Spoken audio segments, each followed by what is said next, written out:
I'm to the house for sausage.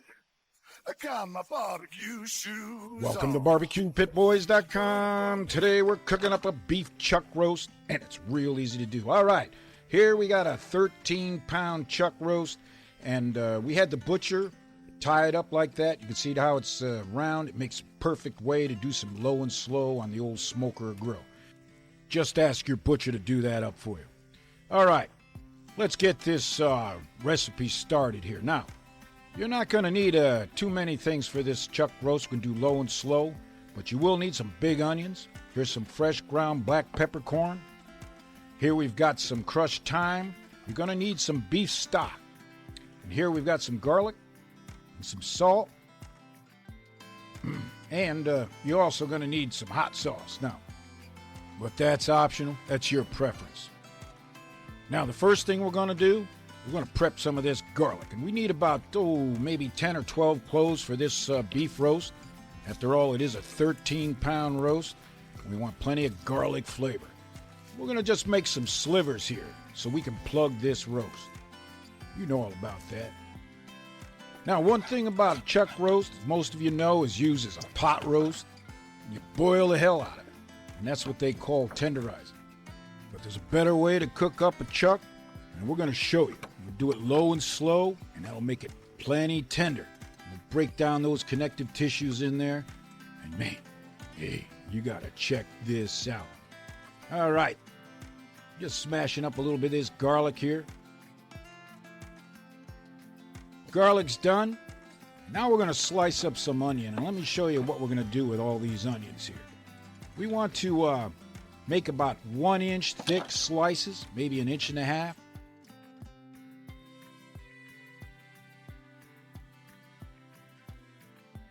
Just like that. Oh yeah. These are here some of them Medallia sweets. Use what onion you got. You want them about that thick.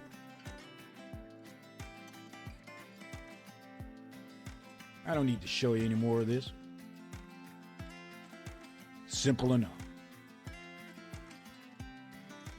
Now let me show you what we're going to do with all these thick slices of onion. We're going to use them to prop up this roast. So we're going to place them in the bottom of this pan here, kind of evenly. And this is going to keep the roast out of the juices and the drippings. If we don't want to boil this roast, we're going to low and slow it. All right. Now, the next thing we're going to do here is we're going to prep this chuck roast. There's not much to do. Like I said, this is running about 13 pounds. You can have the butcher do up the size you want. But if you're going to cook a chuck low and slow, you might as well get the biggest one you can get. Now, we're going to plug this roast with those garlic slivers right there. I just took the knife, just cut a hole in there. I'm going to push some of those garlic cloves right in. Simple enough. In fact, it's so simple, you've done it before, right? So we'll just speed this on ahead. All right, we've plugged the chuck. Now we've got some coarse salt. You want to use coarse salt. You get a lot more flavor. And you put it pretty liberally on this roast. Remember, this is a big roast. This salt, not a lot. Now, here I've got some fresh ground black peppercorn. That's real important to use.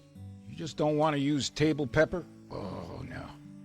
You want to use this coarse black peppercorn here to get a lot of flavor. You put it pretty liberally all over this roast.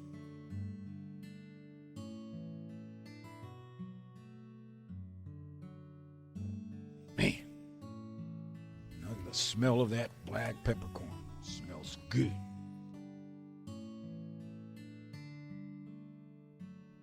All right. Now we're going to take the roast. And today we're putting it on the smoker. And we're going to set it in the pan right on the top of those onion slices. And we've set this smoker up for about 250 degrees Fahrenheit.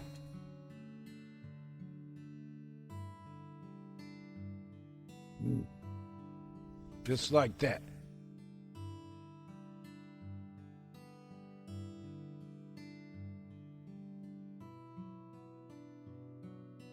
And now we're going to take some of this beef stock or beef broth. We're going to pour it in just to the bottom of the roast, or the top of those onion slices. This is going to provide a lot of moisture, and we're going to have plenty of dip in those jus for this roast beef when it's done.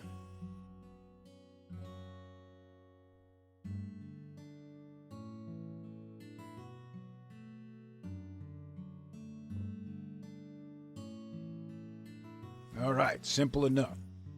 Now I've got that crushed thyme, and I'm going to put about 1 tablespoon in here. It's going to add the flavorings for this old jus at the end. And here I'm putting in some of that hot sauce. I'm going to use about 3 or 4 tablespoons. You can use it if you want. I like it added to this old jus. Give it a little mix. All right.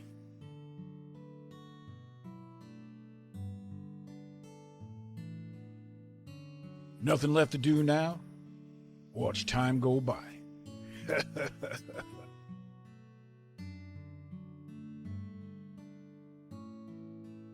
All right, we're about 2 hours into this low and slow. Like I said, this could take maybe 4 or 5 hours, depending upon the temperature of your smoker.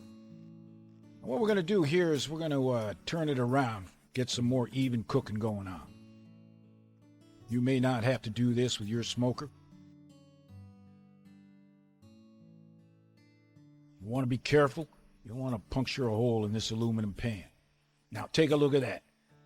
Man, some of that fat and the connective tissue in there is getting nice and brown. Ooh. And there I have one of those digital thermometers. They work real good, so you don't have to keep opening up the smoker and checking out the temperature. They work pretty good. All right, another couple hours ago.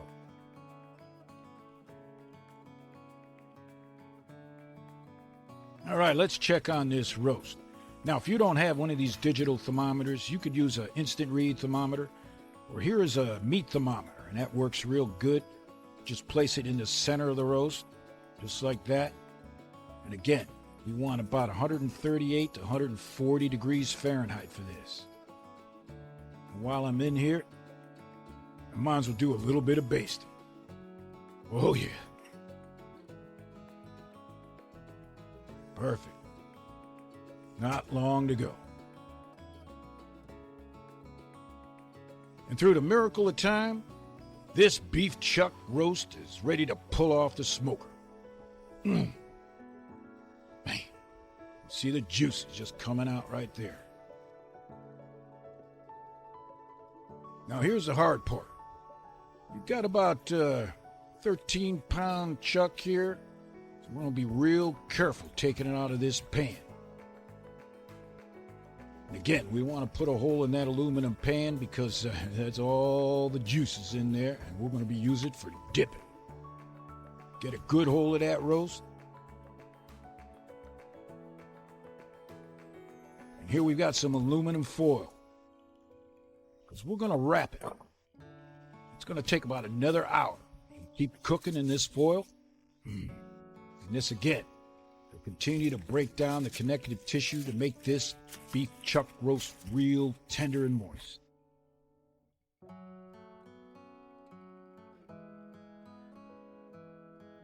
That.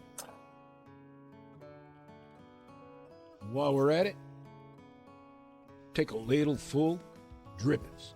Put it right in there.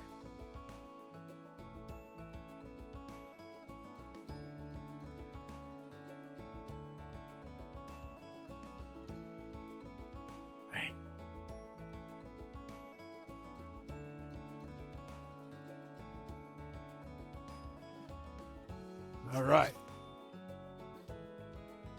Good wrap of foil. We want to keep it nice and warm. Got myself a blanket.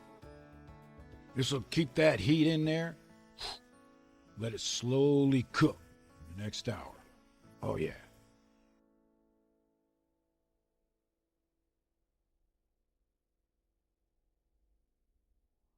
All right, an hour's gone by. I say it's time to eat. Let's take a look at this roast. It's gotten down about ambient temperature now, just slightly warm, and that's the way you're going to want to slice it. Take a look at that.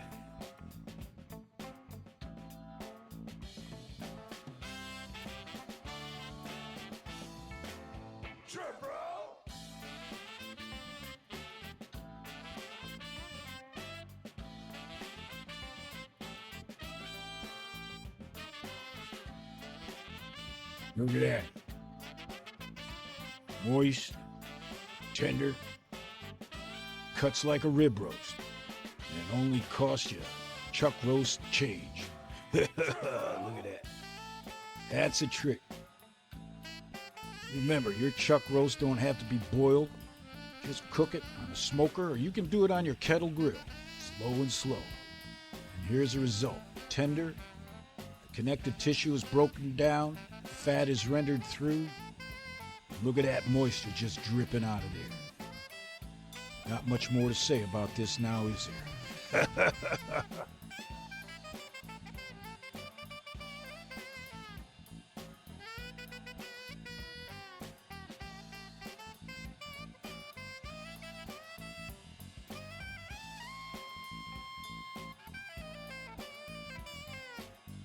Now, you can serve up your roast any way you want, but here I've got some French bread, some baguettes.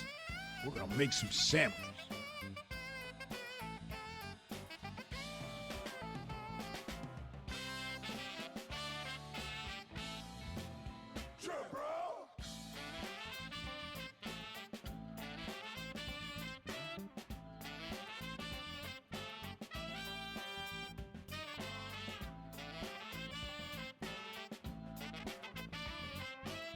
Looks like the only thing to do now is take these thin slices of roast, pile them up real high on these sandwiches.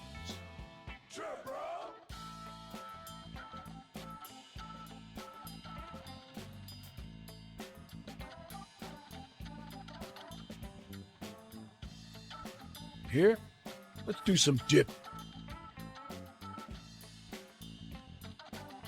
Oh, yeah.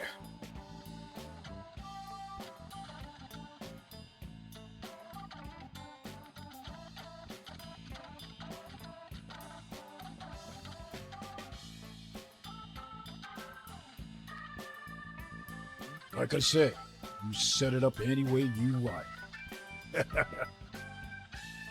Never enough roast beef.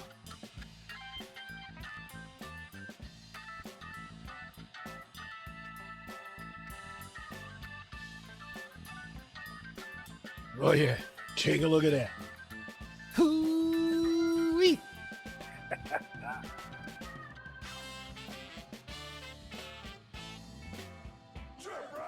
One last thing. This meal's not complete unless you got some dippin' jus. Know where to get that.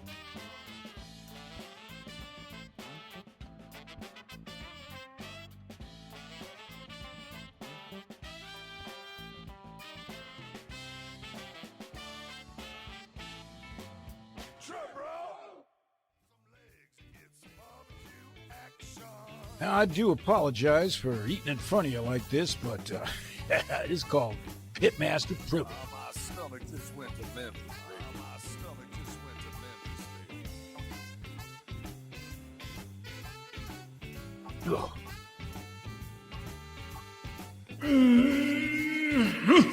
Is good.